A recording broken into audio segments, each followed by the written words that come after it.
창세기 18장입니다. 창세기 18장 1절부터 15절. 창세기 18장 1절부터 15절을 제가 봉독해 드리도록 하겠습니다. 하나님의 말씀을 들으십시오. 여호와께서 마므레의 상수리 나무들이 있는 곳에서 아브라함에게 나타나시니라. 날이 뜨거울 때 그가 장막 문에 앉아 있다가 눈을 들어 본즉 사람 셋이 맞은편에 서 있는지라. 그가 그들을 보자 곧 장막 문에서 달려나가 영접하며 몸을 땅에 굽혀 이르되, 내 주여, 내가 주께 은혜를 입었사오면 원하건대 종을 떠나 지나가지 마시옵고 물을 조금 가져오게 하사 당신들의 발을 씻으시고 나무 아래에서 쉬소서. 내가 떡을 조금 가져오리니 당신들의 마음을 상쾌하게 하신 후에 지나가소서. 당신들이 종에게 오셨음이니이다. 그들이 이르되, 네 말대로 그리하라. 아브라함이 급히 장막으로 가서 사라에게 이르되, 속히 고운 가루 세 스아를 가져다가 반죽하여 떡을 만들라 하고, 아브라함이 또 가축대 있는 곳으로 달려나가서 기름지고 좋은 송아지를 잡아 하인에게 주니 그가 급히 요리한지라. 아브라함이 엉긴 젖과 우유와 하인이 요리한 송아지를 가져다가 그들 앞에 차려놓고 나무 아래에 모셔 섬에 그들이 먹으니라. 그들이 아브라함에게 이르되, 네 아내 사라가 어디 있느냐? 대답하되 장막에 있나이다. 그가 이르시되, 내년 이맘때 내가 반드시 내게로 돌아오리니 네 아내 사라에게 아들이 있으리라 하시니 사라가 그 뒤 장막문에서 들었더라. 아브라함과 사라는 나이가 많아 늙었고 사라에게는 여성의 생리가 끊어졌는지라. 사라가 속으로 웃고 이르되, 내가 노쇠하였고 내 주인도 늙었으니 내게 무슨 즐거움이 있으리요? 여호와께서 아브라함에게 이르시되, 사라가 왜 웃으며 이르기를 내가 늙었거늘 어떻게 아들을 낳으리요 하느냐? 여호와께 능하지 못한 일이 있겠느냐? 기한이 이를 때 내가 내게로 돌아오리니 사라에게 아들이 있으리라. 사라가 두려워하여 부인하여 이르되, 내가 웃지 아니하였나이다. 이르시되, 아니라 네가 웃었느니라. 아멘. 웃음에는 좀 약간 다양한 종류가 있습니다. 예를 들면은 우리가 호탕하게 껄껄껄 웃는 웃음도 있겠지만 기뻐서요. 그리고 약간 냉소적인 웃음, 소위 우리가 피식이라고도 말하고, 그리고 그러니까 이제 요즘 말로 썩소라고도 말하는 썩은 미소라고도 하죠. 그런 웃음도 있죠. 근데 이제 이 웃음이라는 게 사실은 굉장히 인간 생활에 중요한 거고, 사실은 웃음이 사라질 때 인간 삶에서는 의미를 잃어버리기도 합니다. 그래서 많은 사람들이 이 문제에 대해서 탐구를 하기도 했습니다. 실제로 제가 최근에 읽은 책 중에서 테리 이글턴이라는 사람이, 이 사람이 이제 문학 비평가입니다. 철학자고요. 테리 이글턴이라는 사람이 쓴 유머란 무엇인가라는 책이 있습니다. 근데 거기 보면 되게 재미있는 유머에 대한 통찰들이 있어요. 그 중에서 예로 드는 이제 재미있는, 약간 재미있기도 하지만 어이가 없는 유머가 있습니다. 예를 하나 들어드릴게요. 이 유머는 이제 두 사람 간의 대화인데요. 한 명은 이제 의사입니다. 총각 싱글이고요. 그리고 멋있는 의사예요. 그리고 환자가 있습니다. 환자는 굉장히 아름다운 여성이에요. 둘이 대화를 나눕니다. 의사가 말합니다. 좋은 소식과 나쁜 소식이 있어요. 그러니까 외래에서 둘이 만난 거예요. 좋은 소식과 나쁜 소식이 있어요.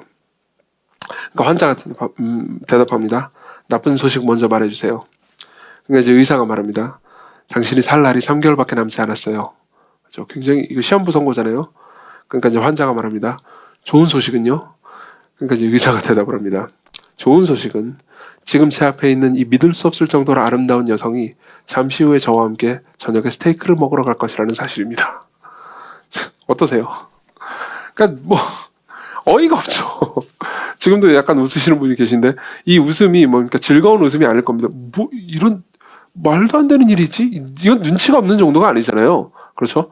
이게 시한부 선고를 방금 내려놓고, 물론 이제 이 의사는 굉장히 매력적인 의사라고 합시다. 그렇죠? 그럼 매력적인 의사가 이제 자기한테 데이트 신청을 하는 싱글 여성 입장에서는 좋은 일일 수도 있죠. 그렇죠? 하지만 어떻습니까? 자기가 지금 방금 이제 3개월 있으면 죽을 거라는 소식을 듣고 나서 이런 이야기를 들으면 이게 웃기겠어요? 재밌겠어요? 오히려 이 사람 뭐지? 이런 생각이 들겠죠. 그렇죠? 그러니까 이럴 때 웃는다 하더라도 소위 이제 냉소적인 웃음을 이제 표현할 수밖에 없겠죠. 근데 얘를 한번 달리 해볼까요? 얘를 한번 달리 해보겠습니다. 이것도 역시 의사하고 환자 간의 이야기예요. 의사가 말합니다. 방금 이제 지난주에 위내시경을 한, 그리고 건강에 대해서 정말 염려하는 환자한테 이렇게 얘기해 주는 거예요. 좋은 소식과 나쁜 소식이 있습니다. 환자가 말합니다. 나쁜 소식 먼저 알려주세요. 의사가 말합니다. 당신이 암에 걸린 것 같아요. 위암이 있는 것 같습니다. 그러니까 이제 환자가 말합니다. 좋은 소식은요? 뻥이에요. 거짓말이었어요. 그러면 이제 방금도 좀 웃으셨지만 물론 이 웃음을 보면서 여러분들 중에서는 이것도 허탈한데 이렇게 느끼시는 분들 계실 거예요. 근데 앞에 거보단 낫죠. 앞에 거보다 훨씬 낫습니다. 그러니까 뒤에 있는 의사가 좀 약간 유머 감각이 떨어지는 사람이라고 볼 수도 있고 뭐 이런 거 가지고 장난을 해라고 생각할 수도 있지만 그래도 만일 둘 간의 관계가 좋다면 그리고 뭐 사실상 이제 분위기가 나쁘지 않다면 이 뒤에 것은 좀 약간 껄껄대면서 웃어줄 수도 있습니다. 왜 그럴까요? 뒤에 유머는 훨씬 더 희망이 섞였기 때문입니다. 앞에 건 너무 절망적이잖아요. 그렇죠? 우리는 이 유머에 대해서 그러니까 이런 희망과 절망의 이 이야기를 어느 정도 배경에 두고 어떤 웃음을 웃는지를 그러니까 우리 마음 선택을 합니다. 사실은 희망이 없잖아요. 그러면 더 이상 웃겨지지가 않아요. 예를 들면 누가 저한테 뭐 여러분 슈렉 아시죠? 슈렉. 그렇죠? 누가 저한테 목사님 슈렉 닮았어요. 그렇다고 합시다. 진짜 닮았죠? 제가 벌써 웃으실 분이 계신데 슈렉 닮았어요. 그러면 진짜 제가 닮긴 했습니다. 제가 봐도 와, 넌 나를 닮았구나라는 느낌이 들어요. 제가 약간 꾸부정하거든요. 걸어 다닐 때. 근데 그분 슈렉도 꾸부정해요. 근데 누가 저한테 은비가 저한테 슈렉 닮았어요. 그럼 웃기죠? 근데 제가 갑자기 슈렉이 됐다고 해보세요. 그럼 더 이상 안 웃길 겁니다. 진짜 제가 지금 설교 중에 슈렉이 됐어요. 그러면 더 이상 안 웃길걸요? 그렇죠? 그럼 이게 무슨 말도 안 되는 상황이지? 라고 생각할 겁니다. 왜냐하면 앞에 거는 그 사실이 아니라는 걸 알아요. 사실이 아니니까 희망적이죠. 아닌가? 거의 사실처럼 느껴지십니까? 근데 뒤에 거는 사실은 사실이 돼버린 거잖아요. 그러니까 되게 이상해진 겁니다. 절망적인 상황으로 변한 거죠. 그러니까 우리는 미래에 이 벌어질 일이 희망적인가 혹은 절망적인가에 따라서 그 웃음이 달리 냉소적인 웃음이 되기도 하고요. 그리고 희망적인 되게 재미있는 약간 그렇게 많이 웃기지 않더라도 웃어줄 수 있는 웃음이 되기도 하죠. 사실 여기 이제 우리가 방금 읽은 본문에는요 사라가 웃는 장면이 나옵니다. 12절 사라가 속으로 웃고 이르되 내가 노쇠하였고 내 주인도 늙었으니 내게 무슨 즐거움이 있으리요. 이 말은요 그러니까 사실 썩소죠. 그러니까 별로 희망이 없는 겁니다. 말도 안 되는 소리 하네 라는 생각의 웃음을 얘기한 겁니다. 그리고 하나님께서는요 이 웃음을요 진정한 웃음으로 바꿔주십니다. 우리가 나중에 보겠지만 21장 6절에 보면요 이 이삭이 태어난 걸 보면서 웃죠. 정말 하나님께서 나를 웃게 하신다 라고 고백을 하게 됩니다. 그럼 어떻게 우리의 냉소적인 웃음을 하나님께서는 진정한 기쁨으로 바꾸실 수 있을까요? 여기 보면 이제 그 하나님께서 하신 일이 드러납니다. 우리가 이제 우리가 읽은 본문의 전반부는 사실 아브라함이 이제 이 하나님을 대접한 장면이거든요. 근데 이 부분에 대해서 오늘 자세히 보진 않겠습니다. 왜냐하면 19장에 있는 내용과 이제 결부될 때 그때 같이 보아야 되거든요. 그래서 이제 그 부분을 간단하게 보고 아브라함이 사라를 만나는 장면들을 통해서 그러니까 하나님께서 정말 어떻게 사람들에게 진정한 기쁨을 주실 수 있는지에 대해서 볼 겁니다. 그래서 첫 번째로는요, 하나님께서 우리를 찾아오신다는 사실을 볼 거고요. 두 번째로는 하나님께서 우리에게 경이로움을 회복시켜 주신다는 것을 볼 겁니다. 그리고 마지막으로 하나님께서 우리에게 진정한 궁극적인 웃음을 주실 수 있다는 것을 살펴보도록 하겠습니다. 먼저 하나님께서 우리를 찾아오신다는 것부터 보죠. 일단은 1절부터 쭉 보겠습니다. 전체적인 이야기를 우리가 이해해야 알 수 있기 때문입니다. 여호와께서 만물의 상수리 나무들이, 그러니까 이곳은 이제 아브라함이 제단을 쌓은 곳입니다. 그러니까 예배드리는 장소라고 보시면 됩니다. 상수리 나무들이 있는 곳에서 아브라함에게 나타나십니다. 예배드리는 장소에 하나님께서 나타나세요. 날이 뜨거울 때 그가 장막문에 앉아 있다가 눈을 들어본즉 사람 셋이 맞은편에 서 있는지라.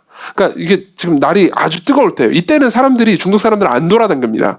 보통 집에서 낮잠을 자거나 쉰단 말이에요. 이때는 나그네들도 돌아다니지 않아요. 그래서 이제 아브라함도 쉬고 있었습니다. 근데 저기 제단에요 사람이 있어요. 사람 셋이 있습니다. 그리고 그 셋은 나그네 같아 보입니다. 근데 중동 문화에서는 나그네를 잘 접대하는 것이 굉장히 중요한 도덕이었습니다. 그러니까 나그네가 있는데 이제 막 학대하거나 잘못하면은 그러니까 도덕적으로 윤리적으로 비난을 받기가 쉬웠죠. 근데 나그네 셋이 있습니다. 그럼 잘 접대를 해야죠. 그래서 아브라함이 접대를 하는 것처럼 보입니다. 근데 실제로 이 밑에 있는 아브라함의 이 행동들을 보잖아요. 그럼 뭔가 일반적인 것보다 훨씬 더 이상합니다. 계속 읽어드릴게요. 그가 아브라함이요. 2절입니다. 그들을 보자 곧 장막문에서 달려나가 영접하며 몸을 땅에 굽히기까지 해요. 그렇죠? 아무리 나그네 대접을 잘해야 한다 하더라도 몸을 땅에 굽히면서 엎드려 절하는 것까지는 뭔가 약간 오버인 거죠. 그러면서 3절에 말합니다. 아브라함이 말합니다. 이르되 내 주여라고 말해요. 자, 3명 중에 1명한테 얘기하는 겁니다. 3명 중에 1명이요. 다시 말하면 내 주여라고 말합니다. 그러니까 아브라함이 이미 알고 있는 존재 같아요. 그러면서 내 주여, 내가 주께 은혜를 입었사오면 원하건대 종을 떠나 지나가지 마시옵고 물을 조금 가져오게 하사 당신들의 발을 씻으시고 나무 아래에서 쉬소서. 내가 떡을 조금 가져오리니 당신들의 마음을 상쾌하게 하신 후에 지나가소서. 이렇게 얘기합니다. 무슨 말입니까? 제게 은혜를 주세요. 어떤 은혜냐면요, 제가 당신을 대접하게 해주세요. 떡을 조금 드리겠습니다. 그리고 좀 씻게 하겠습니다. 좀 쉬고 가세요. 당신이 나의 대접을 받아서 쉬면 그게 당신이 나한테 은혜를 베푸시는 겁니다 라고 얘기를 하는 겁니다. 그러니까 뭔가 훨씬 더 극진합니다. 그렇죠? 그리고 나서 이제 이 3사람 중에 1명이 이렇게 얘기합니다. 네 말대로 해라. 되게 당연하게 대접을 받습니다. 그리고 6절, 아브라함이 급히 장막으로 가서 사라에게 이르되 속히 고운 가루, 고운 가루라는 말은 최상급 품질의 쌀 이렇게 이해하시면 됩니다. 고운 가루 3스아를 가져다가 반죽하여 떡을 만들라 하고, 여기서 3명이 왔는데 3스아라고 하니까는 우리가 스아라는 걸 단위를 모르잖아요. 그러니까 뭐 3인분의 떡인가 이렇게 생각할 수 있습니다. 근데 3스아는 보통 300명에서 250명에서 300명을 먹을 수 있는 분량이에요. 그러니까 어마어마한, 이렇게 그냥 동네 잔치를 연 거예요. 그렇죠? 3스아를 가져다가 반죽하여 떡을 만들라 하고, 자, 전체적으로 보면요, 지금 사라를 시키고 있습니다. 사라의 종들, 수하에 있는 사람들을 시키는 게 아니에요. 사라를 직접 시키고 있습니다. 아브라함도 본인이 직접 움직이고 있습니다. 이때쯤 아브라함은 거부란 말이에요. 이제 아래에 종들도 되게 많고 시킬 수 있는 사람들이 많단 말입니다. 근데 직접 하고 있어요. 사라도 직접 시키고 있고요. 그렇죠? 그리고 나서 아브라함이 가축대 있는 곳으로 달려가서 기름지고 좋은 소간지를 잡아 하인에게 주니 그가 급히 요리한지라. 아브라함이 엉긴 젖은 버터와 요구르트를 가리킵니다. 엉긴 젖과 우유와 하인이 요리한 송아지를 가져다가 그들 앞에 차려놓고 나무 아래 모셔서매 그들이 먹으니라. 굉장히 대접을 잘하고 있죠. 그렇죠? 그러니까 아브라함 입장에서는 이제 하나님이 나를 찾아왔구나 라고 생각했던 겁니다. 왜 아브라함이 알고 있었냐면 사람 셋이 왔잖아요. 근데 이 사람 셋이 어떤 존재냐, 이게 좀 지나가면은 정체가 13절에 드러납니다. 13절, 여호와께서 아브라함에게 이르시되, 이렇게 얘기하세요. 여호와께서 아브라함에게 이르시되. 그러니까 사람 셋이 나타난 겁니다. 사람 셋이 나타난 건데, 이제 대다수의 신학자는 이 본문을 분석하면서 이렇게 얘기합니다. 이 2명은 천사고요. 그리고 한 명을 여호와라고 부르고 실제로 스스로 여호와라고 얘기합니다. 실제로 이제 하반부에 보면 더 그렇게 얘기가 나와요. 그리고 아브라함도요, 보자마자 엎드려 절하고 엄청 극진히 대접합니다. 마치 본인이 알고 있는 존재를 다시 봤다라는 듯이 행동하죠. 왜 그렇죠? 아브라함이 이미 하나님을 여러 번 봤습니다. 그렇죠? 우리가 이미 이제 하갈 이야기를 할 때, 16장 이야기를 할 때나 그 전에도 그러니까 여러 번 말씀드린 적이 있습니다. 아브라함을 만난, 그 하갈을 만난 이 하나님이 누군지에 대해서요. 여호와의 사자라고도 이야기를 했죠. 그렇죠? 이분은 이제 구약 시대 때 활동하셨던 성자 하나님을 가리킵니다. 우리는 이제 삼위 하나님 중에서 성자 하나님은 구약 시대 때는 그냥 어디 하늘 구석에서 놀고 계시다가 이제 성육신 하신 이후에 비로소 활동했다고 오해하기 쉽습니다. 근데 그렇지 않아요. 삼위 하나님 모두가 삼위의 한 하나님이신 분이 구약 시대 때도 이미 자기 백성들을 돌보고 만나고 계셨습니다. 근데 이제 성육신 하시기 이전에 성자 하나님이 아브라함을 또 찾아오신 거죠. 사람의 모습으로요. 천사 둘을 데리고요. 왔습니다. 그럼 이제 아브라함 입장에서는 나를 만나러 왔구나 라고 생각할 수 있죠. 물론 아브라함을 만나러 온 것도 사실입니다. 근데 만나서 먹자마자 하는 이야기가 9절입니다. 그들이 아브라함에게 이르되 네 안에 사라가 어디 있느냐 대답하되 장막에 있나이다. 누굴 찾죠? 사라를 찾습니다. 무슨 말입니까? 먼저 볼 일이 사라한테 있었다는 거죠. 다시 말하면 아브라함을 만나러 온 게 아니고 사라를 먼저 만나러 왔다는 겁니다. 여기서 우리가 알 수 있는 게 있습니다. 하나님은 사라를 찾아오셨다는 거죠. 사라를 만나러 오셨다는 거죠. 그리고 우리를 만나십니다. 설명해 드릴게요. 자, 보십시오. 그리고 나서 사라한테 하시는 말씀이 10절인데요. 그가 이르시되, 하나님께서 말씀하시되 내년 이맘때 내가 반드시 내게로 돌아오리니 네 안에 사라에게 아들이 있으리라 하시니 사라가 그 뒤 장막 문에서 들었더라. 사라에게 뭐라고 말하냐면 너한테 아들이 있으리라 이렇게 말씀하십니다. 근데 보세요. 이건 새로운 정보가 아닙니다. 그렇죠? 이미 창세기 12장에서 25년 전에 하나님께서 아브라함한테 하신 말씀이고요. 아브라함한테 그 이후로 여러 번 말씀하셨죠. 지난주에도 우리가 할례 본문 보면서 하나님께서 이렇게 말씀하신 것을 이미 보았죠. 그러니까 더 이상 새로운 정보가 아니에요. 사라가 모르고 있던 내용이 아닙니다. 그죠? 그리고 모르고 있던 내용이 아닌데 그냥 와서 또 말씀해 주시는 거예요. 그럼 우리는 물어볼 수 있죠. 왜 또? 그죠? 왜 또 이런 사람으로 내려오는 수고를 하나님께서 왜 하시는 거지? 이유는 간단합니다. 사라는요, 하나님에 대해서 하나님을 직접 만난 게 아니고 아브라함을 통해서 들었습니다. 그쵸? 바꿔서 말해보자면요. 사라는요. 하나님에 대해서는 알고 있지만 하나님을 알고 있는 건 아닙니다. 바꿔 말해볼까요? 하나님을 개인적으로는 모르는 겁니다. 하나님에 대해서 들은 건 많습니다. 지식이 있습니다. 교리는 알고 있습니다. 약속도 들었습니다. 자기에게 아들을 주신다는 이야기를 믿기지 않지만 들었습니다. 그렇죠? 근데 하나님을 개인적으로 만난 적은 없어요. 이 문제는 되게 중요합니다. 왜냐하면 우리 모두가 이 위험 아래에 있을 수 있기 때문입니다. 여러분들은 설교를 들으면서 그리고 사람들로부터 이야기를 들으면서 그렇죠? 하나님에 대해서 듣습니다. 근데 하나님에 대해서 아는 건 있을 수 있지만 하나님을 개인적으로 아는 건 없을 수도 있습니다. 그렇죠? 근데 이제 1부 때는요, 그러니까 아이들도 같이 예배드리잖아요. 이제 아이들을 대상으로 이렇게 말을 했습니다. 실제로 아이들을 보면서요. 너희들이 하나님에 대해서 지금까지 많은 걸 들었을 거야. 너희들을 부모님한테 그리고 인수쌤한테 많은 이야기를 들었겠지. 그렇죠? 그렇지만 너희들이 하나님을 알지 못할 수 있단다. 그렇죠? 얼마든지 그럴 수 있습니다. 실제로 제임스 패커는요, 영국의 신학자죠. 제임스 패커는 이 문제에 있어서 하나님을 아는 지식이라는 책에서 이제 이런 이야기를 해줍니다. 들어보세요. 우리는 하나님을 많이 알지 못하면서도 하나님에 대해서는 많은 것을 알 수도 있다. 우리는 신학적 설명과 변증에 대해서 알 수도 있다. 하지만 신학에 대한 관심, 하나님에 대한 지식, 기독교의 주제들에 대해서 명료하게 생각하고 잘 말할 수 있는 능력은 결코 하나님을 인격적으로 아는 것과 같지 않다. 그렇죠? 사라는요, 자신에게 아들이 있을 거라는 약속을 이미 아브라함을 통해서 여러 번 들었습니다. 모르는 내용이 아니에요. 근데 하나님께서 직접 말씀하시죠. 그렇죠? 제가 여러분들에게 물어보고 싶은 것도 결국 이겁니다. 여러분들은 하나님에 대해서 알고 있지만 하나님을 알고 있습니까?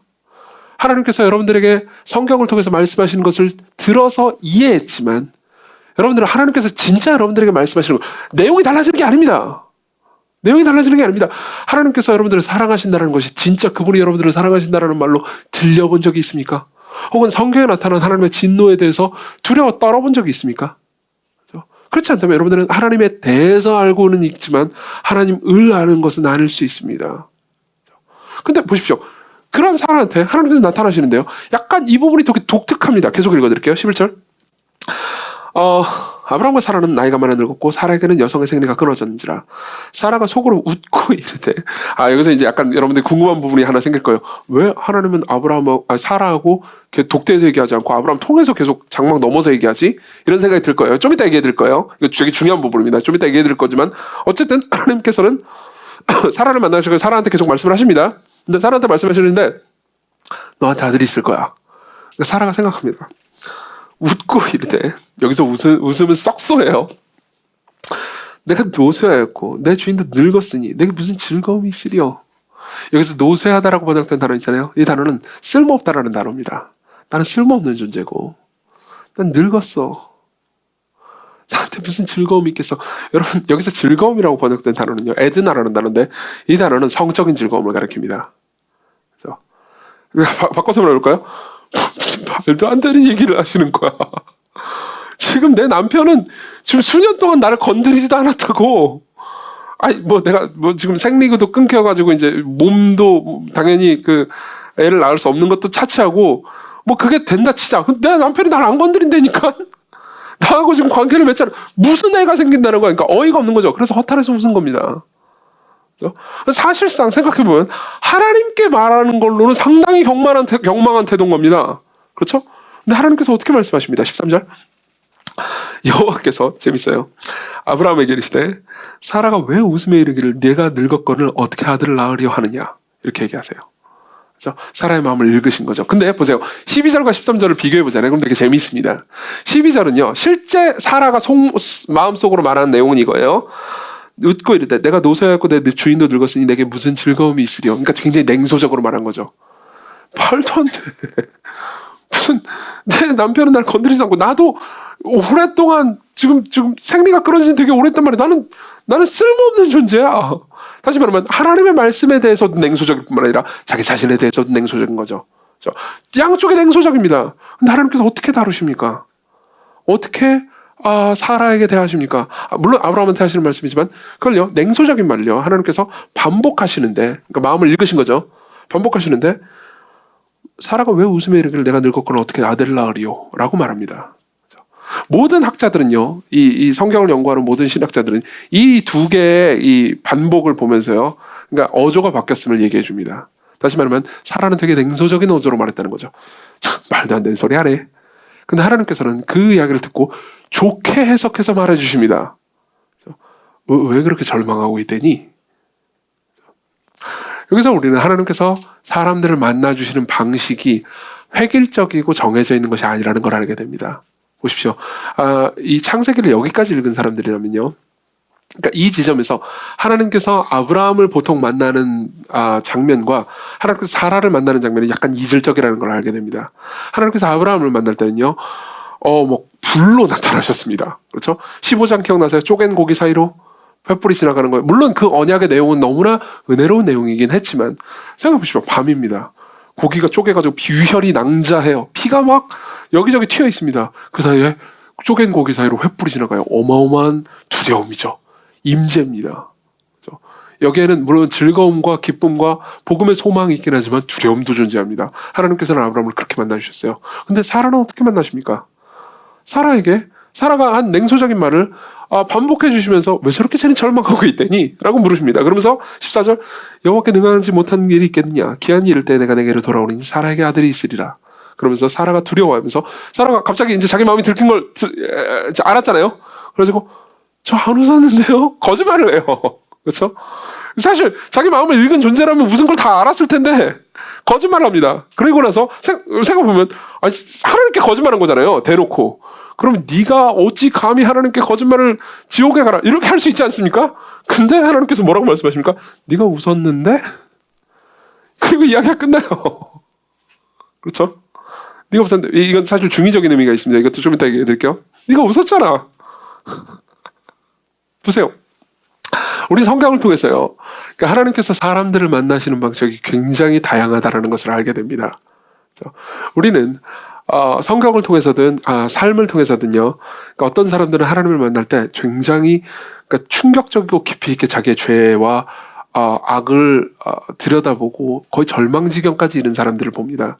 그리고 그 가운데서 십자가와 복음의 능력을 경험하면서 굉장히 기쁨을 경험하는 사람들이 있습니다. 예컨대 우리는 철로 역정을 쓴 존 버년 같은 사람을 예로 들 수 있습니다. 이 사람은 철로 역정을 쓴 사람인데요. 이 사람의 회심기가 있습니다. 자서전 같은 책이 있어요. 죄인 괴수에게 놀라운 은혜라는 책이 있습니다. 그 책을 보면요, 이 사람은 자기 죄에 대해서 너무너무 깊이 절망합니다. 막 길거리에 있는 막 거위 같은 걸 보면서도 쟤들은 부럽다, 쟤들은 죄를 안 짓잖아 하면서 되게 슬퍼합니다. 그러다가 이제 저기 내 의가 있구나, 예수 그리스도께 내 의가 있구나 하면서 회심하게 되죠. 그러니까 아주 극적인 회심을 하게 됩니다. 근데 C.S. 루이스 같은 사람들은 좀 약간 달라요. 루이스는 계속 이제 되게 무신론자였고요, 지적으로 계속 하나님과 싸웁니다. 그러면서 이제 어느 날 그냥 동물원 가는 버스 안에서요, 그냥 갑자기 생각이 바뀝니다. 그럼 자기 자신을 죽게 드리죠. 둘 다 죄에 대해서 알고 있었습니다. 둘 다 죄가 사악하다라는 것을 모르는 게 아니었습니다. C.S. 루이스도요, 그러니까 그 어느 누구보다도 죄에 대해서, 죄 깊이에 대해서 잘 알고요, 그리고 자신이 죄인이라는 것에 대해서 잘 고백하는 사람이었습니다. 존 버년만큼이나요. 그렇지만 둘이 경험한 경험은 달랐습니다. 하나님께서 버년에게 다가오실 때는요, 아주 충격적이고 슬프게 죄를 깨닫게 하셨고요, 루이스에게 다가가실 때는요, 좀 더 부드럽게 다가가셨죠. 아브라함과 사라한테 다르게 다가가신 것처럼요. 마찬가지입니다. 우리 모두 하나님을 만나는 방식이 다릅니다. 여러분들 중에서 모태신앙으로 쭉 자라오신 분들은 여러분요, 그러니까 그렇게 충격적인 회심의 경험을 못하신 분들도 있을 겁니다. 근데 하나님께서 여러분들을 그런 방식으로 만나주실 수 있습니다. 여러분들이 죄에 대해서, 그리고 예수 그리스도에 대해서 여러분들이 필요성과 그리고 죄에 대한 절망을 알고 있다면 여러분들은 하나님을 계속해서 알아갈 수 있습니다.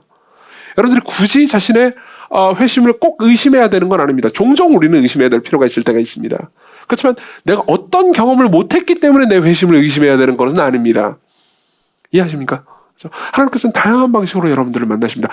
하나님은 무슨 정해진 루트로 하나님께 나아가면은 회심을 무조건 주는 회심 소프트웨어 같은 분이 아닙니다.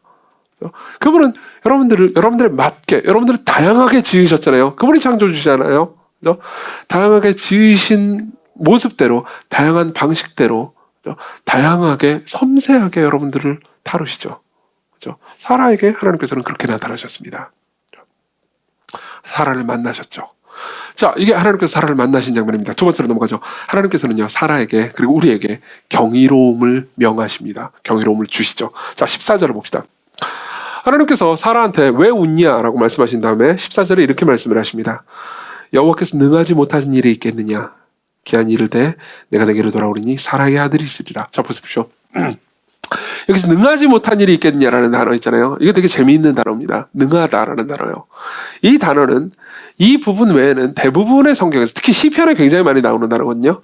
대부분의 성경에서요, 기이하다 혹은 놀랍다, 경이롭다로 번역됩니다. 예컨대 시편 139편 6절은요, 하나님을 아는 지식에 대해서 이렇게 얘기합니다. 이 지식이 내가 너무 기이하니, 너무 경이로우니, 너무 놀라우니 높아서 내가 능히 미치지 못하나이다. 내가 주의 영을 떠나 어디로 가며 주의 앞에서 어디로 피하리까. 그렇죠? 여러분들이 성경에서 나중에 한국말로도 검색하셔도 좋습니다. 기이하다라고 번역하잖아요. 이 검색을 하잖아요. 그럼 굉장히 많은 이 똑같은 단어가 나올 겁니다. 하나님 너무 경이롭다라는 의미인 거죠. 즉 하나님께서는 14절에서 이렇게 말씀하신 겁니다. 여호와께 나에게 너무 경이로운 것이 있겠느냐? 인간 세상에서 살면서 경이롭다고 하는 것들은 내게 있어서 경이롭지 않다. 내가 경이로운 존재이기 때문이다. 내가 너희들 앞에서 너무나 놀랍고 영광스럽고 경이로운 존재이기 때문에 나를 보면서 너희가 경이로워한다면, 너희가 놀라워한다면 너희들은 소망을 가질 수 있다. 이렇게 말씀하시는 거죠. 자, 보십시오. 이건 되게 중요한 부분입니다. 그리고 실제로 우리 신앙생활에서도 되게 중요한 함의들을 가지고 있습니다. 11절부터 보면요, 실제로 이제 히브리 문학들을 전공한 사람들이 다 이 부분을 주목해서 보는데요.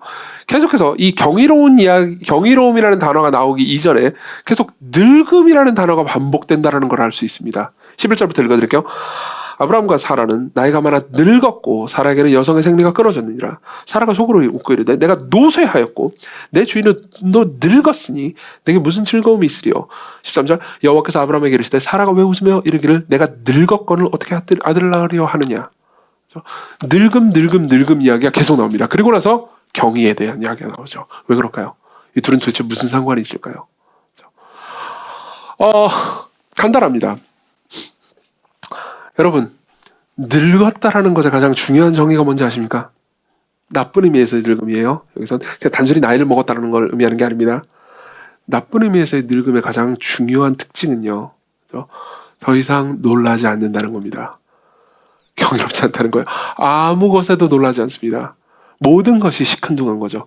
이 말은 무슨 말입니까? 단순히 생물학적 나이를 먹었다는 의미가 아닙니다.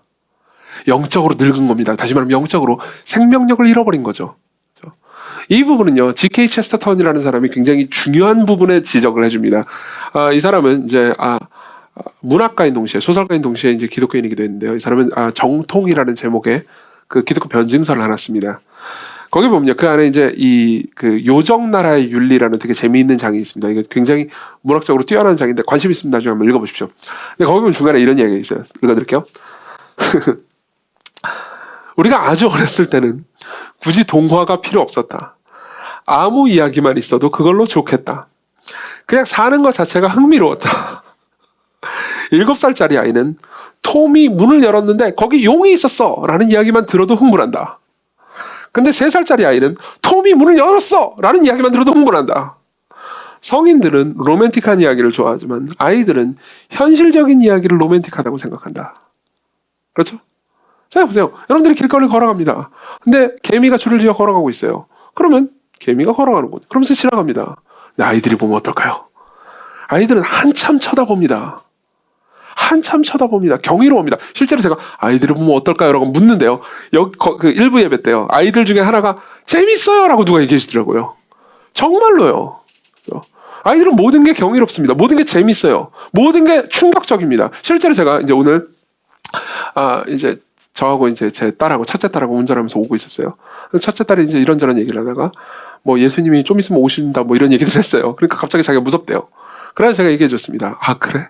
그럼 어떻게 하면 안 무서울 수 있을까? 이런저런 얘기를 하다가 결국은 예수 그리스도께서 네가 받아야 되는 형벌을 너 대신 받으셨어 라는 이야기로 갔고요. 당연히 이 이야기는 걔가 여러 번 들은 이야기였습니다. 근데 안심을 하더라고요. 왜 그럴까요? 경이로운 이야기니까요. 경이로운 이야기니까요. 자, 이 부분에서 우리의 마음에, 우리의 영혼의 생명이 어떠한지를 관찰할 수 있습니다. 우리가요, 늙었다면 나쁜 의미에서 늙었다는 의미인 겁니다. 여러분들이 실제로 생물학적 나이가 젊다 하더라도 여러분들은 늙은 사람일 수 있습니다. 여러분들이 20대 초반인데도 불구하고 그거 다 알아, 해봤어 라고 말할 수 있습니다. 아니, 내가 지금 교회를 얼마나 다녔는데 성경도 다 읽어봤어요. 지금 당신이 한 얘기 똑같은 얘기잖아요, 맨날. 라고 대응할 수 있습니다. 아, 그 모든 것들을 다 해봤어요. 제가 지금 교회 생활을 몇 년인데요. 여러분들이 늙었든, 그러니까 생물학적 나이가 많든 생물학적 나이가 어리든 여러분들이 진짜 늙은 사람일 수 있습니다. 그렇죠? 여러분들의 생물학적 나이가 상당히 어린데도 불구하고 아주 늙은 사람일 수 있습니다. 여러분들은 그냥 뭐든지 시큰둥한 거예요. 누가 뭘 갖고 와도 시큰둥합니다. 누가 무슨 얘기를 하든 간에 그건 이미 다 안다는 듯이 얘기합니다. 그렇죠? 이런 부분에 있어서 제일 위험한 사람이 사실 어떤 의미에서 저입니다. 이제 목회자들이죠. 왜 그럴까요? 저는 예를 들면 이제 신학서적이나 어려운 신학서적 같은 것들을 읽습니다. 그리고 이제 이야기를 해주죠. 그리고 사람들이랑 대화를 합니다. 그리고 예컨대 제가 여러분들하고 이제 이야기를 합니다. 은비자매하고 얘기를 하는데 은비자매가 이제 성경을 읽고 큐티한 내용을 저한테 나눕니다. 그리고 이제 목사님, 제가 요한복음 이 부분을 읽는데 이 부분이 너무 은혜로웠어요 라고 얘기해줘요. 그래서 제가 이렇게 내려보다 보는 식으로 이렇게 얘기하는 거죠. 그거 말이야, D.A. 칼슨의 주석 몇 페이지에 보면 똑같은 얘기가 나와. 얼마나 재주가 없습니까? 안 그래요? 이 사람한테는 경의가 없는 겁니다. 뭐든지 재미없는 겁니다. 우리가 이게 여러분들한테 약간 신비적인 이야기처럼 들릴지 모르겠지만 그래도 해야 될 것 같습니다. 보십시오.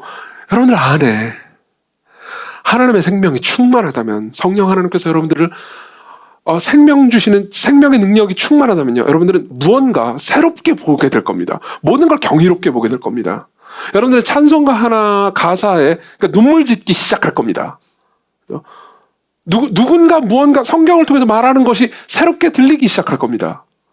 우리는 모두 이 경험을 합니다. 20대 초반에는요, 계속 고등학교 다닐 때까지 그냥 집에서 엄마가 해주는 밥만 먹고, 그리고 나서 어디 딱히 나가보지도 않고 그냥 공부를 한 청년이 있어요. 20대 초반에 데이트를 하게 됐습니다. 데이트를 해가지고 둘이 어디 공원이라도 가게 됐어요. 그럼 모든 게 새롭죠. 거기 가지고 파스타를 먹습니다. 엄마가 해주는 스파게티가 비교도 안 돼요. 그렇죠? 그러니까 모든 게 새롭고 모든 게 재미있고 모든 게 놀랍습니다. 그렇죠? 그러다가 시간이 지납니다. 이미 연애도 여러 번 해봤어요. 새로운 남자 혹은 새로운 여성을 만났습니다. 상대방이 나를 이렇게 소위 이제 꼬시려고 여러 멘트들을 합니다. 그렇죠? 당신은 뭐가 아름다워요, 혹은 당신은 뭐가 멋있어요, 이렇게 얘기를 해요. 그럼 즉시 머릿속으로 이런 생각이 들죠. 그 얘기 내가 두 번째 사귄 남자친구한테 100번 들었어. 그렇죠? 혹은 그 얘기 내가 세 번째 사귄 여자친구랑 같이 얘기했던 거야. 그렇죠? 뭐든지 시큰둥한 거죠. 그럼 어떻게 된 겁니까? 늙은 겁니다. 나쁜 의미에서요. 그렇지만 여러분들이 나이가 들어도요, 여러분들은 호기심이 넘치는 사람일 수 있습니다. 여러분들이 이미 알고 있는 내용 가운데서도 무언가 새로움을 찾을 수 있는 사람이 될 수 있습니다. 다시 말해 진짜 경이로워할 수 있는 거예요. 저 같은 경우에는 약간 그런 좀 부정적인 것과 긍정적인 측면에서 둘 다 경험이 있습니다. 두 예를 한번 들어보죠. 하나는요, 제가 삼겹살을 먹을 때 저를 보셨다면요, 저는 모든 걸 경이로워한다는 걸 알게 될 겁니다. 여러분들 제가 삼겹살 먹는 거 보신 적 있어요? 보신 분들은 다 아실 거예요. 왜 얘는 내가 그토록 많이 먹었는데도 불구하고 먹을 때마다 새로운 겁니까? 그렇죠? 진짜 제가 보신 적 있을 거예요. 감탄하면서 먹거든요. 오, 삼겹살! 그죠? 이건 진짜 늘 새로워요. 또 다른 측면에서 이런 것도 있습니다. 저는 제가 노인이라는 생각이 들 때가 있었습니다. 사실 지금도 종종 그렇죠. 사실 이거는 엄밀하게 말하면요, 늙었다라는 의미, 그러니까 생명력이 없다라는 의미이기도 하지만 동전의 다른 면처럼 다른 면에는요, 교만하다라는 말이기도 합니다. 예컨대 이런 거죠. 여러분들 대다수는 제 간증을 들었다면 2018년도에 제가 싱클레어 퍼거슨의 그 온전한 그리스도라는 책 있잖아요. 그 책을 통해서 굉장히 큰 영향을 받았다는 걸 아실 겁니다.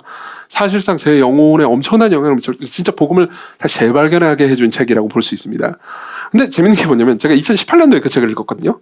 근데 사실 그 책의 원설이 2017년도에 나왔어요. 그리고 싱클레어 퍼거슨은 제가 되게 좋아하는 작가였단 말입니다.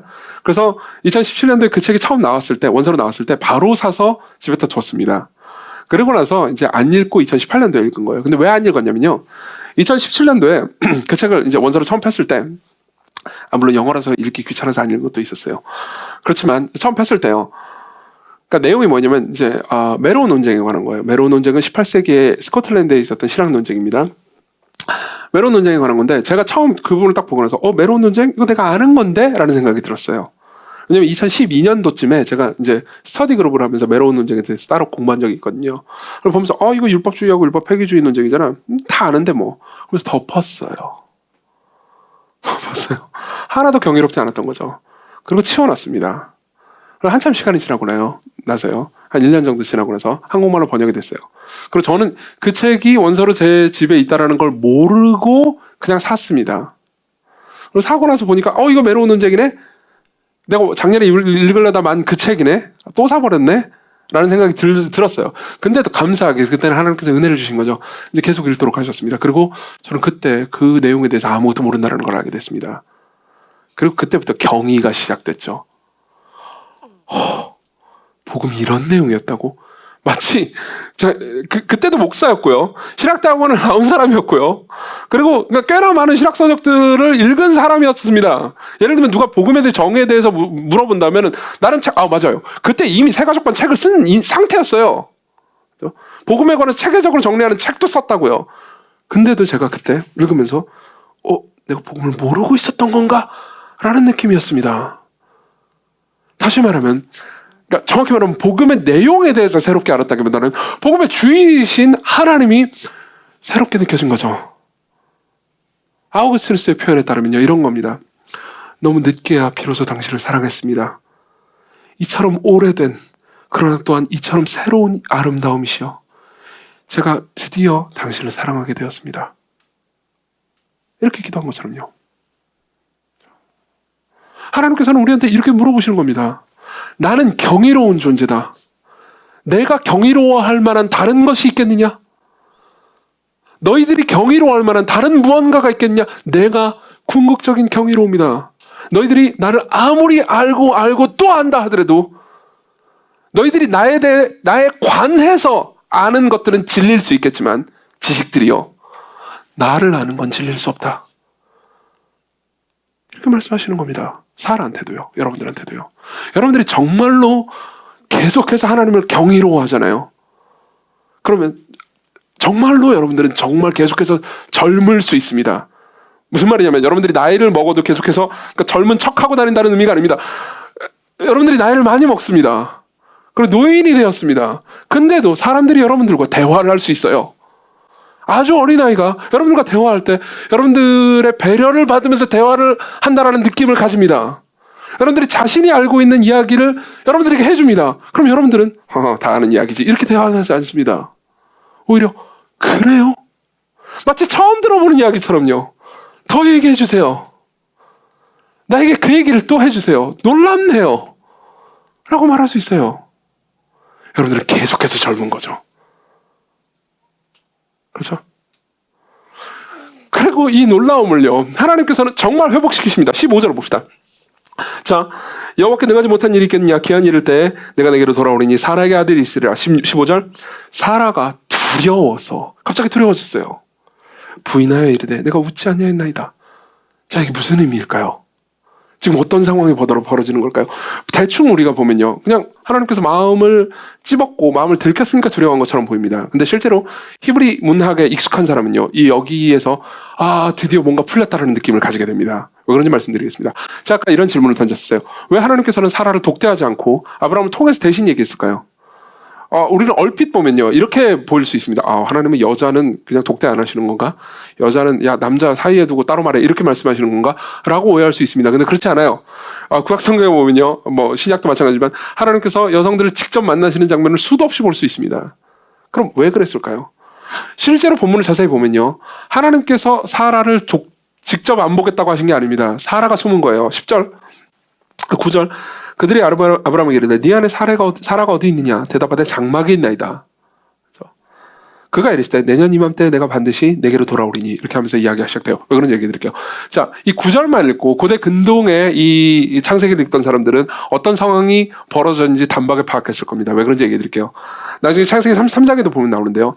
당시에는 여성이 이제 생리를 하잖아요. 그럼 생리를 하게 되면은 이제 이런 소위 풍습이 있었던 거죠. 그러니까 사람을 대면하지 않았습니다. 그냥 장막에 혼자 있었죠. 심지어 이제 어떤 경우에는 남편조차도 대면하지 않는 경우도 있었습니다. 그러니까 이제 갑자기 하혈이 시작된 거예요. 사라한테. 원래 생리가 없었습니다. 하혈이 시작돼가지고 저 사람들 보면 안 될 것 같은데, 왜냐면 저 사람들이 왠지 난 잘 모르겠지만 뭐 아브라함이 섬기는 하나님 같기도 하고, 잘못하면 그럴 수도 있잖아요. 게다가 최소 그게 아니더라도 굉장히 중요한 사람 같아 보여요. 근데 내가 지금 하혈을 하고 있습니다. 그럼 저 사람 만나면 안 될 것 같아요. 그리고 좀 부끄럽기도 합니다. 그래가지고 숨었습니다. 그러니까 하나님께서는 안 만난 게 아니고요, 사라가 피한 거죠. 하나님께서는 그 배려하신 겁니다. 아브라함 통해서 말씀하시는 거죠. 하혈이 시작된 거예요. 근데 보세요. 11절에 보면 아브라함과 사라는 나이가 많아 늙었고 사라에게는 여성의 생리가 끊어졌느니라 라고 얘기해 주잖아요. 이 얘기를 통해서 우리가, 그러니까 이 얘기를 그냥 읽잖아요. 그러면 그냥 생리를 못한다는 얘기인가 보다 그러고 넘어가기 쉽잖아요. 근데 이 얘기를 집어넣은 이유가 있습니다. 존 월튼이라는 학자가 있습니다. 이 사람은 고대 근동문화의 전문가입니다. 이 11절을 보면서 존 월튼은 뭐라고 설명해 주냐면 이 정황을 이렇게 아주 자세히 설명해 줍니다. 실제로 하혈이 일어난 거예요. 그 사라한테요. 근데 문제는 뭐냐면 사라가 나이가 너무 많으니까 생리가 다시 시작됐을 거라고는 상상도 못한 겁니다. 다시 말하면 자신이 아이를 낳을 수 있는 몸이 될 거라고는 상상도 못한 거예요. 그냥 몸에 무슨 문제가 생겼다고 생각한 겁니다. 그래서 숨었어요. 그죠? 숨어가지고 이게 무슨 일이야? 그러면서 숨었는데, 안 그래도 지금 몸도 안 좋고 지금 짜증이 나 있는데 하나님께서 다시 돌아오는데 너는 아들이 있을 거야. 그러니까 짜증이 난 거죠. 그래가지고 내가 늙었으니 내가 무슨 즐거움이 있으리요? 라고 했는데 하나님께서 말씀하시는 겁니다. 그죠? 아니야, 반드시 아들이 있을 거다. 그죠? 그걸 11절에 설명해 주고 있다는 겁니다. 그러니까 실제로 9절까지만 읽어도 그러니까 1차 독자들은 하혈을 하나? 라는 생각을 했을 겁니다. 근데 11절에서 그러니까 사라와 아브라함이 그러니까 하혈은 했지만 생리가 다시 일어날 거라고는 생각 못한 장면이라는 거죠. 그죠? 그러고 나서 이야기가 쭉 진행되고 나서 14절 15절에 보면, 15절 봅시다. 사라가 두려워하여 부인하여 이르되, 그죠? 사라가 이제 부인합니다. 그리고 그때부터 두려워하기 시작해요. 뭔가 임한 겁니다. 뭔가 경이로운 일이 일어난 겁니다. 갑자기 놀란 일이 일어난 겁니다. 그러면서 이르되 내가 웃지 않았습니다. 이르시되 하나님께서 말씀하시죠. 아니라 네가 웃었다. 네가 웃었다라는 말을 듣고 고대 근동의 독자들은요, 단박에 파악했을 겁니다. 여기서 웃다라는 단어는 히브리어로 사학이라는 단어인데요.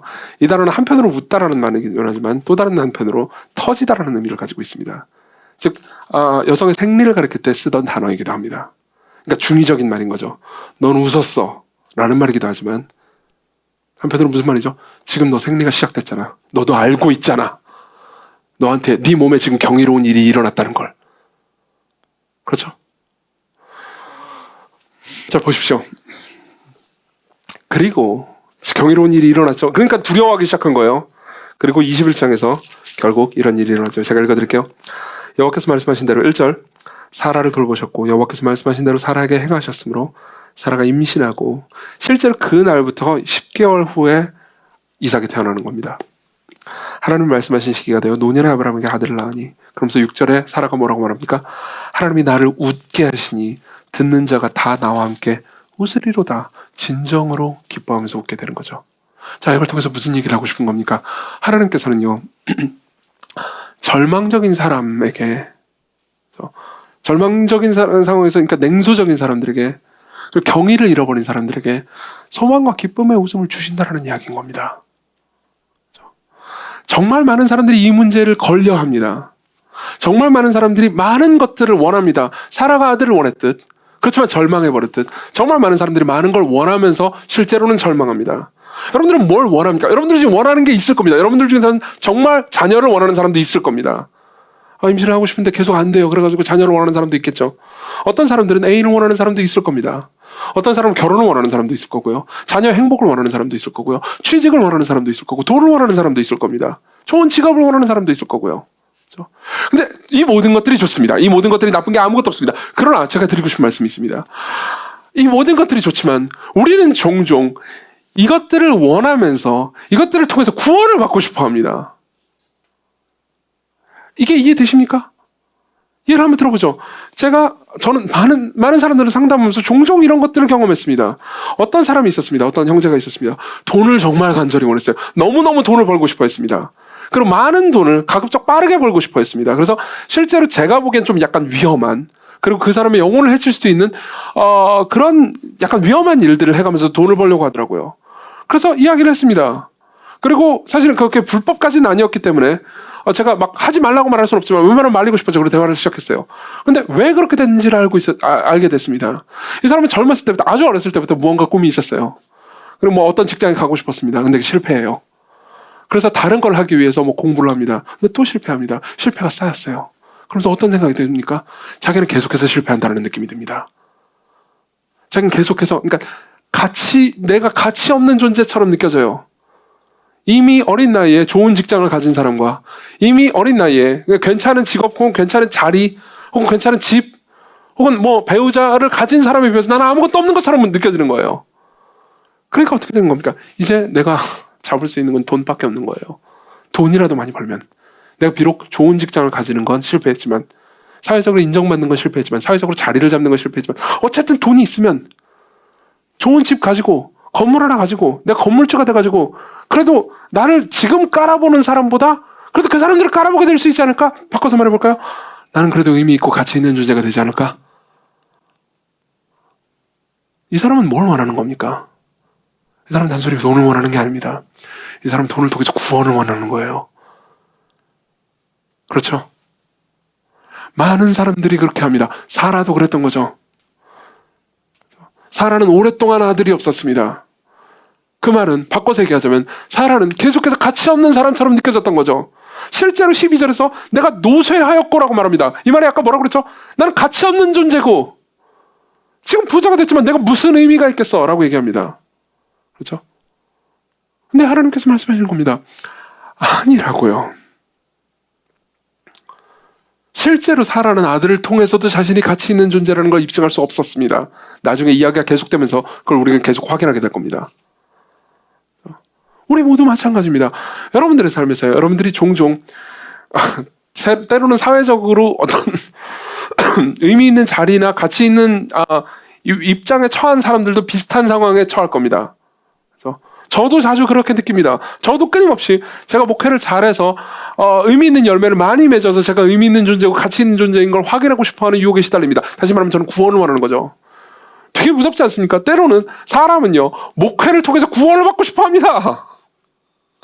설교를 통해서 구원을 받고 싶어요. 설교를 잘해서 사람들이 저 사람 설교를 되게 잘해, 좋은 설교자라고 말하는 이야기를 들으면서 내가 가치 있는 존재인 걸 확인하고 싶어 하는 거죠. 그럼 나는 왜 설교를 하는 겁니까? 구원받고 싶어서요. 굉장히 무섭지 않습니까? 심지어 좋은 것을 사용해서도 하나님 외에 다른 곳에서 우상을 찾고 구원을 받기를 원한다는 사실이요. 근데 하나님께서는 우리에게 우리가 꼭 원하는 방식과 원하는 날짜와 원하는 시간표대로 움직이지 않으시고 우리에게 구원을 주십니다.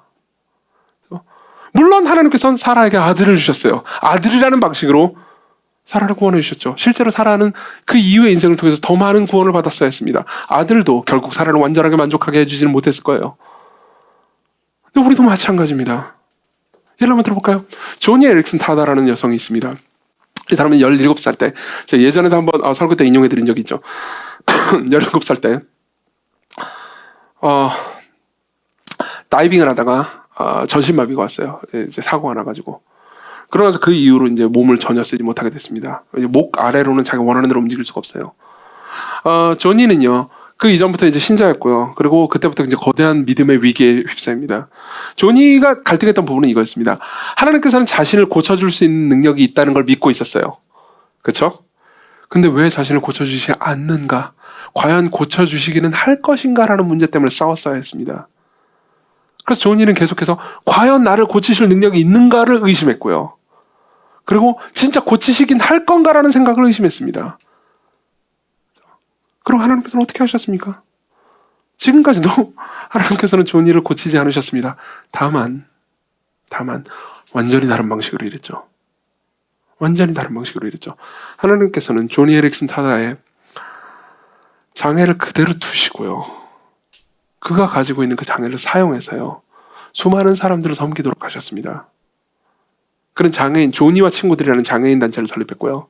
그리고 그로 인해서 정말 미국에 있는 수많은 장애인들을, 수만 명의 장애인들을 지금도 섬기고 있어요. 그들에게 소망을 불어넣어주고 있습니다. 그리고 그런 세계적인 구족화가이기도 합니다. 구족화가 아시죠? 입과 발로 그리는 그림, 그 예술 세계가 있습니다. 그 화가 세계적인 명성을 가진 아티스트이기도 합니다. 누가 조니에게 지금의 너의 삶하고 네가 고침받는 거하고 뭐가 더 하나님께서 하시기에 더 어렵겠느냐라고 물으면요, 하나님께서 고치시는 것이 더 어렵다라고 말하기에는 어려웠을 겁니다. 둘 다 똑같이 어려운 일이니까요. 핵심은 이겁니다. 하나님께서는요, 조니가 늘 원하는 방식대로 생명을 주시진 않았습니다. 그렇지만 조니가 감히 바라거나 상상한 것보다 훨씬 더 크게 웃게 만드셨죠. 우리도 그럴 수 있습니다. 물론 하나님께서는 여러분들이 원하는 걸 주실 수도 있습니다. 예컨대 좋은 직장이나 결혼이나 혹은 여러분들이 바라는 돈이나 여러분들이 바라는 명망을 주실 수도 있습니다. 아닐 수도 있습니다. 그렇지만 하나님께서 여러분들 가운데서 일하실 거라는 거죠. 여러분들을 궁극적으로 웃게 하실 거라는 겁니다. 그럼 어떻게 궁극적으로 웃습니까? 궁극적으로 웃는다는 말이 무슨 의미입니까? 그리고 우리는 어떻게 그것을 믿을 수 있습니까? 자, 보십시오. 여기 나오는 이 여호와가 어떤 존재인지 생각해 봅시다. 13절, 여호와께서 아브라함에게 이르시되 사라가 왜 웃으며 이르기를 내가 늙었거늘 어떻게 아들을 낳으리려 하느냐. 이 여호와가 어떤 여호와죠? 자, 보십시오. 이번 아까 말씀드렸던 것처럼 성자 하나님이십니다. 맞죠? 그리고 아직 성육신하시기는 않았지만 성자 하나님께서 사라를 찾아가십니다. 그리고 사라에게 말씀하시죠. 너한테 아들이 있을 거야. 사라가 말합니다. 말도 안 되는 소리. 그때 성자 하나님께서는 무슨 생각을 하셨을까요? 이건 제 상상이긴 합니다만 생각해보세요. 성자 하나님 입장에서는 얼마든지 이렇게 말씀하실 수 있었습니다. 여기서는 이렇게 말씀하시지 않으셨지만요, 우리 신약 성경까지 다 알고 있기 때문에, 야, 네가 지금 나이가 90살이고 아브라함이 100살이라서 아들을 못 낳을 것 같아? 나는 나중에 동정녀의 몸에서 낳을 거야. 안 그래요? 그분은 실로 위대하신 일을 하셨습니다. 그분은 정말로 경이로운 일을 하셨습니다. 그리고 그분이 단순히 이렇게 영광스러운 모습으로 나타나시는 것이 아니고 누구나 볼 때 만만한 모습, 즉 사람의 모양으로 오심으로 말미암아서 그분을 갈망하는 모든 사람들에게 진짜 웃음을 주실 수 있었죠. 여러분들은요, 여러분들이 지금 누리는 기쁨하고는 비교할 수 없을 정도의 영광스러운 기쁨을 누리게 될 겁니다.